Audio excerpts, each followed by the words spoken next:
how to enable captions on Google Chrome. Hey everyone, welcome back to the channel. In today's video, I'll show you how to enable captions on Google Chrome.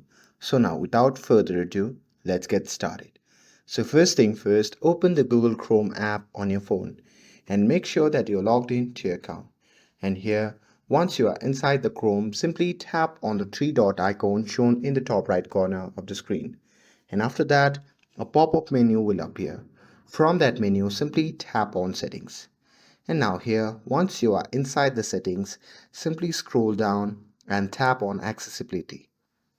And now here, inside the accessibility, you simply have to tap on Captions, which can be seen at the bottom.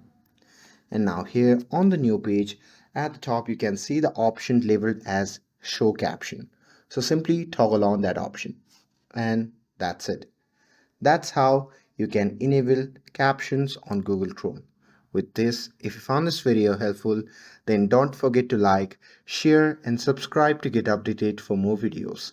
Thanks for watching and I'll see you in the next video.